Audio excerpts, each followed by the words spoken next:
तो मेरे दोस्तों, अगर हम लोगों को इन लोगों से छुटकारा पाना है तो हम लोगों को अपने अधिकारों के प्रति जागृत रहना पड़ेगा। और इनके द्वारा लोगों को कभी कभी मक्खन लगाने का भी प्रयास किया जाता है।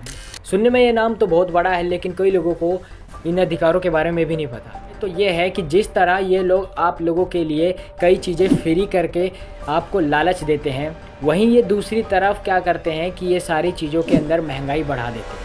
और यही नहीं दोस्तों, ऐसी कई चीज़ें हैं जो हम भारतवासी इस देश के अंदर करते हैं। अधिकार जो है वो है राइट्स ऑफ वुमेन, यानी कि महिलाओं का अधिकार। इस बच्चा 15 साल पढ़ाई करने के बाद ये नहीं पता कर पाता है कि उसको आगे अपनी लाइफ में करना क्या है।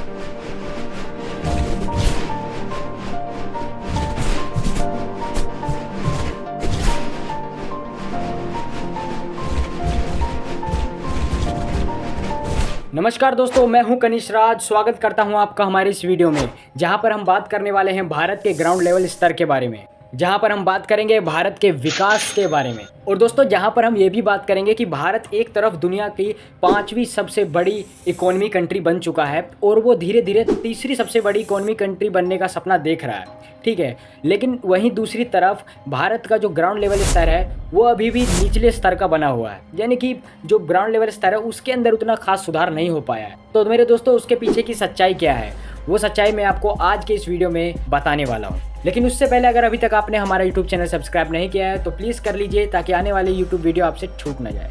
देखिए दोस्तों, सबसे पहला मुद्दा है एजुकेशन सिस्टम। जी हाँ दोस्तों, बच्चा 15 साल पढ़ाई करने के बाद ये नहीं पता कर पाता है कि उसको आगे अपनी लाइफ में करना क्या है, क्योंकि जो बच्चों को पिछले 15 वर्षों से पढ़ाया जा रहा है वो उसके लाइफ में काम ही नहीं आ रहा है। और जो लाइफ में काम आ रहा है वो बेचारा वो सीख ही नहीं पा रहा है। सीधी सीधी बात कहूँ तो दोस्तों, हम लोग ऐसे अंधकार में जी रहे हैं जहाँ रोशनी के ख्वाब दिखाए जाते हैं, लेकिन रोशनी लाने के लिए हम लोगों को टॉर्च खुद ही जलाना पड़ता है। दोस्तों, एजुकेशन सिस्टम के अंदर सुधार के लिए इन लोगों को computer based knowledge, artificial intelligence जिसे AI भी कहा जाता है, कम्युनिकेशन स्किल, ज़िंदगी जीने का तरीका और फाइनेंशियल नॉलेज जैसी चीज़ों को हमारे विद्यालयों में बढ़ावा देने की ज़रूरत है। नहीं तो दोस्तों, आप लोगों को तो पता ही है, हम लोग ऐसे अंधकार में जी रहे हैं जहाँ रोशनी के ख्वाब दिखाए जाते हैं, लेकिन रोशनी लाने के लिए हम लोगों को टॉर्च खुद ही जलाना पड़ता है। दोस्तों, दूसरा मुद्दा है करप्शन। जी हाँ दोस्तों, इसके अंदर सबसे ऊपर आने वाले जो लोग हैं वो है पॉलिटिशियन। जी हाँ दोस्तों, इन लोगों का सबसे बड़ा काम होता है करप्शन के अंदर। दोस्तों, सारे फसाद की जड़ यही लोग हैं, क्योंकि करप्शन से लेकर बेईमानी तक सारा सिस्टम यही लोग चलाते हैं।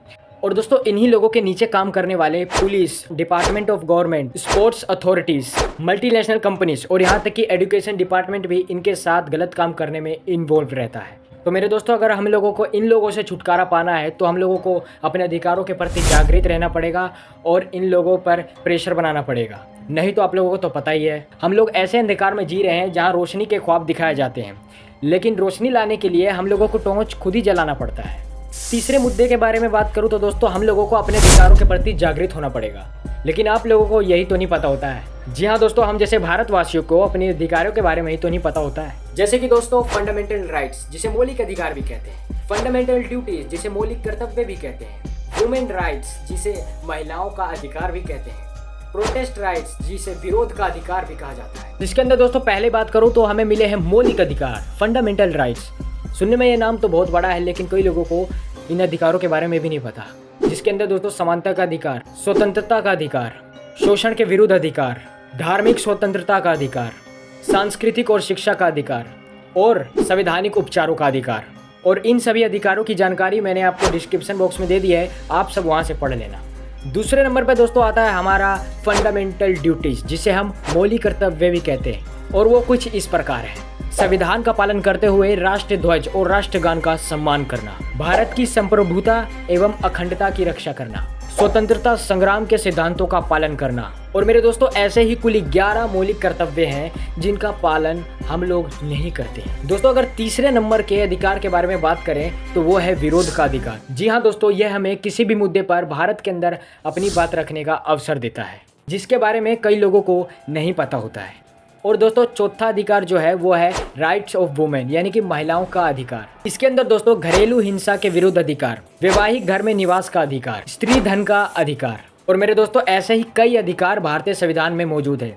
लेकिन दुख की बात तो यह है कि इन सभी अधिकारों के होने के बावजूद भी भारत के अंदर महिलाएं सुरक्षित नहीं है, क्योंकि आपको तो पता ही है, हम लोग ऐसे अंधकार में जी रहे हैं जहाँ रोशनी के ख्वाब दिखाए जाते हैं, लेकिन रोशनी लाने के लिए हम लोगों को टॉर्च खुद ही जलाना पड़ता है। दोस्तों चौथे मुद्दे के बारे में बात करूं तो वो है पॉलिटिक्स, जो आप लोगों को इमोशंस का झांसा देकर अपने फ़ायदे का सोचते हैं, जिससे दोस्तों वो लोग इलेक्शन को जीतने का प्रयास करते हैं, लोगों के बीच आक्रोश पैदा करने का प्रयास करते हैं और इनके द्वारा लोगों को कभी कभी मक्खन लगाने का भी प्रयास किया जाता है। जैसे कि दोस्तों बिजली फ्री कर देना, राशन बांटना, वोट खरीदते हैं ये लोगों से, अस्पताल खोल देना और ऐसे ही अन्य कई कार्य ये लोग ऐसे करवाते हैं जैसे कि ये लोग अपनी जेब से करवा रहे हों। लेकिन दोस्तों ये सच्चाई नहीं है, बल्कि दोस्तों सच्चाई तो ये है कि जिस तरह ये लोग आप लोगों के लिए कई चीज़ें फ्री करके आपको लालच देते हैं, वहीं ये दूसरी तरफ क्या करते हैं कि ये सारी चीज़ों के अंदर महंगाई बढ़ा देते हैं।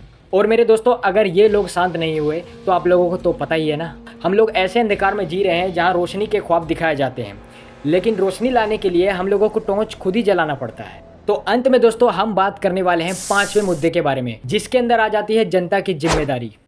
जैसे कि दोस्तों सड़क पर कूड़ा ना फेंकना, सिग्नल ना तोड़ना, दुकान के अंदर थोड़ा सा सब्र ना करना, पब्लिक प्लेस पर गलत काम करना, हेलमेट ना पहनना। और यही नहीं दोस्तों, ऐसी कई चीज़ें हैं जो हम भारतवासी इस देश के अंदर करते हैं, जिसे सुधारने की हमें बहुत ज़रूरत है।